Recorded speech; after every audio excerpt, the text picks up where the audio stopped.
Trump ఇప్పుడు వలసదారులపై గురిపెట్టారు. దీంతో Los Angeles రగిలిపోతుంది. Trump వైఖరి నిరసిస్తూ వలసదారులు రోడ్డెక్కారు, కారును తగలబెడుతున్నారు. నేషనల్ గార్డ్స్ను కూడా ట్రంప్ రంగంలోకి దించడంతో లాస్ ఏంజల్స్లో భయానక వాతావరణం నెలకొంది.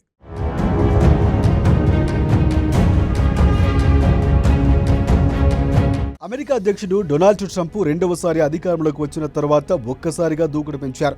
ముఖ్యంగా అక్రమ వలసదారులు దేశం నుంచి పంపేయడమే లక్ష్యంగా ఆయన ముందుకు సాగుతున్నారు.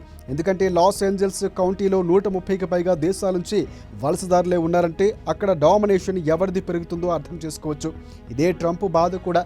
ఎవరెవరో ఎక్కడెక్కడి నుంచో వచ్చి అమెరికాలో స్థిరపడి పెత్తనం చేస్తున్నారని ట్రంప్ భావిస్తున్నారు.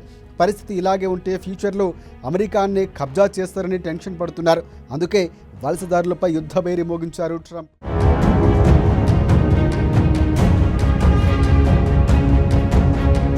లాస్ ఏంజల్స్ అమెరికాలో రెండవ అతిపెద్ద నగరం. ఇక్కడ జూన్ 6 నుంచి ఆందోళనలు మిన్నంటాయి. అల్లర్లు, నిరసనలతో లాస్ ఏంజల్స్ హోరెత్తుతోంది.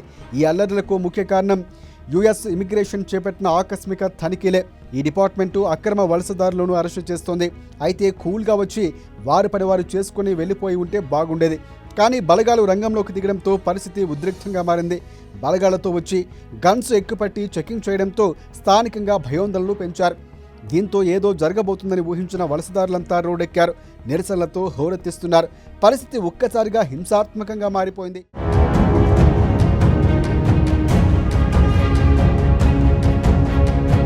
జూన్ 6న ఇమిగ్రేషన్ అండ్ కస్టమ్స్ ఎన్ఫోర్స్మెంట్ అధికారులు లాస్ ఏంజల్స్లోని పలు ప్రాంతాల్లో అక్రమ వలసదారులను గుర్తించి అరెస్టు చేయడానికి ఆర్మీ ఆపరేషన్ స్మైల్లో దాడులు నిర్వహించారు.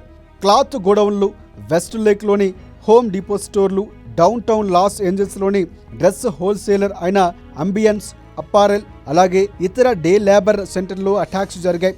ఐసీఈ ప్రకారం ఈ దాడుల్లో 100 మందికి పైగానే అరెస్టు అయ్యారు. అక్రమ వలసదారులను నాయకత్వం వహించే యూనియన్ నాయకులను కూడా అదుపులోకి తీసుకున్నారు. దీంతో ఒక్కసారిగా కలకలం రేగింది. Army style operation, bullet proof vehicles, rifles ఇలాంటివన్నీ ఆపరేట్ చేయడంతో స్థానికుల్లో భయోందనలు మొదలయ్యాయి. అందుకే వలసదారులంతా తిరగబడ్డారు.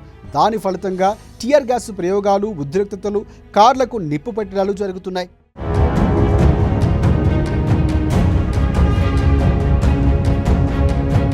లాస్ ఏంజల్స్ డౌన్ టౌన్లోని మెట్రోపాలిటన్ డిటెక్షన్ సెంటర్ వెలుపల ఆందోళనలు మిల్లంటాయి. జనం వందలాది మంది గుమిగూడుతున్నారు. డౌన్ టౌన్లో లాస్ ఏంజల్స్లోని మొదలైన నిరసనలు నేషనల్ గార్డు రావటం, ఆ తర్వాత లాటినోలు ఎక్కువగా ఉండే పారామౌంట్ పొరుగున ఉన్న క్యాంప్టన్లు కూడా వ్యాపించాయి. జూన్ 6వ తేదీన ప్రారంభమైన నిరసనలు Los Angeles police department, ICE అధికారులతో ఆందోళనకారుల ఘర్షణలకు దారితీశాయి. జూన్ 7వ తేదీన పారామౌంట్, క్యాప్టన్ ప్రాంతాల్లో ఫెడరల్ దళాలతో ఘర్షణలు జరిగాయి. ఈ ఘటనల్లో నిరసనకారులు కార్లకు నిప్పు పెట్టడం, పోలీసు గుర్రాలపై దాడులతో హింసాత్మక ఘటనలకు దారితీసింది. ఈ ఆందోళనలు హింసాత్మకంగా మారడంతో అమెరికా అధ్యక్షుడు డొనాల్డ్ ట్రంప్ సీన్లోకి ఎంట్రీ ఇచ్చారు. 2000 మంది నేషనల్ గార్డ్స్ను లాస్ ఏంజల్స్లో మోహరించారు. నిరసనకారులను అదుపు చేసేందుకు పోలీసులు టియర్ గ్యాస్, పెప్పర్ స్ప్రేలు, ఫ్లాష్ బ్యాగ్, గ్రెనేడ్లను కూడా వాడుతున్నారు. అల్లర్లు జరుగుతున్న వారిని చెదరగొడుతున్నారు. అల్లర్లు లాస్ ఏంజల్స్లోని వెస్ట్ లేక్, పారామౌంట్, కాంప్టన్ వంటి ప్రాంతాలకు వ్యాపించాయి. స్థానికులు, ముఖ్యంగా వలసదారులు, వలస సంఘాలు ఈ దాడులు తమ వాళ్ళను భయోందనలకు గురి చేస్తున్నాయని ఆరోపిస్తున్నారు.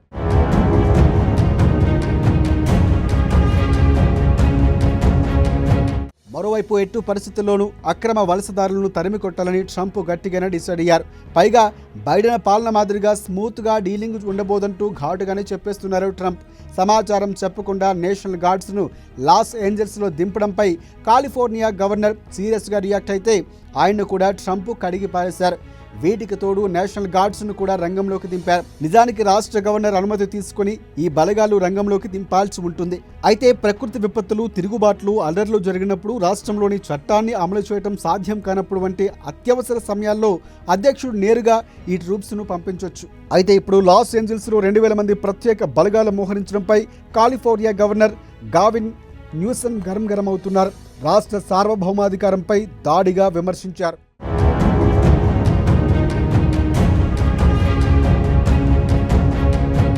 Trump American party, California governor the democratic party. అందుకే పొలిటికల్ డైలాగ్ వార్ నడుస్తోంది. అటు లాస్ ఏంజల్స్లో నివాసం ఉంటున్న మాజీ ఉపాధ్యక్షురాలు కమలా హారిస్ ఈ ఎపిసోడ్పై రియాక్ట్ అయ్యారు. ఇమిగ్రేషన్ అరెస్టులు, గార్డుల మోహరింపు, భయాందోళనను, అలాగే విభజనను వ్యాప్తి చేసే అజెండాతో ఉన్నాయని కూడా విమర్శించారు ఆమె. ప్రాథమిక హక్కులు, స్వేచ్ఛలు కాపాడడానికి నిలబడే వారికి తాము మద్దతుగా ఉంటామని చెబుతున్నారు. అయితే అదే మ్యాటర్ అన్నమాట. లాస్ ఏంజల్స్లో వలసదారులకు డెమోక్రాట్లు మొదటి నుంచి సపోర్టివ్గా ఉంటూ వచ్చారు. కానీ ట్రంప్ అలా కాదు, ఒక్కొక్కరిని దేశం నుంచి తరిమేస్తామంటున్నారు.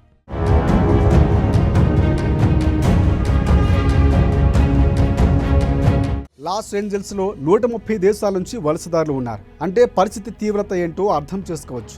లాస్ ఏంజల్స్ కౌంటీలో అతిపెద్ద వలసవాదులు మెక్సికో వాళ్ళే. సుమారుగా 31.9% మంది మెక్సికన్ వాళ్ళు ఇక్కడ ఉంటున్నారు.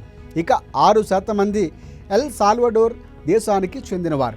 ఈ దేశం చాలా డేంజరస్ క్రైమ్ కంట్రీ అని కూడా అంటారు. ఇక గ్వాటమాలా దేశస్థులు 3.6% మంది ఉన్నారు. డౌన్ టౌన్ సమీపంలో ప్రాంతాల్లోనే వీరు ఉంటున్నారు.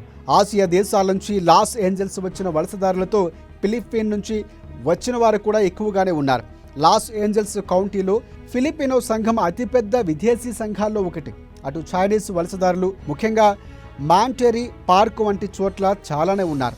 2024 డేటా ప్రకారం సుమారుగా 50,000 మంది చైనీస్ వలసదారులు మెక్సికో బార్డర్ ద్వారా యుఎస్లోకి ప్రవేశించారు. ఆ లిస్టులో Armenia, Iran, Korea, Japan, Cambodia, Thailand, Lebanon, Sri Lanka వంటి దేశాల జనం కూడా ఉన్నారు. ఓవరాల్గా చూస్తే లాస్ ఏంజల్స్ కౌంటీలో సుమారుగా 30,50,000 మంది దాకా ఇమిగ్రెంట్స్ ఉన్నారు. వలసదారుల్లో 49% మంది లాటిన్ అమెరికా నుంచి, 41% మంది ఆసియా నుంచి వచ్చిన వారు ఉన్నారు. యుఎస్లో 1,10,00,000 ఇల్లీగల్ మైగ్రెంట్స్ ఉన్నారు. వీరిలో ఎక్కువ మంది లాస్ ఏంజల్స్లోనే ఉంటున్నారు. అందుకే ఇక్కడ తిరుగుబాట్లు ఎక్కువగా ఉన్నాయి. స్థానిక అమెరికన్ల కంటే వలసదారులు ఎక్కువైతే తిరుగుబాట్లే ఉంటాయి. లాస్ ఏంజల్స్లో జరుగుతున్నది కూడా అదే. అందుకే ట్రంప్ వారిని టార్గెట్ చేస్తున్నారు. తగ్గేదేలే అంటూ వలసదారులు కూడా నిరసనలు బాట పడుతున్నారు. ఇరు వర్గాల డోంట్ కేర్ అంటున్నాయి. ఈ నేపథ్యంలో ఈ ఉద్రిక్తతలు ఎప్పటికీ చల్లారుతాయన్నది మాత్రం చూడాలి.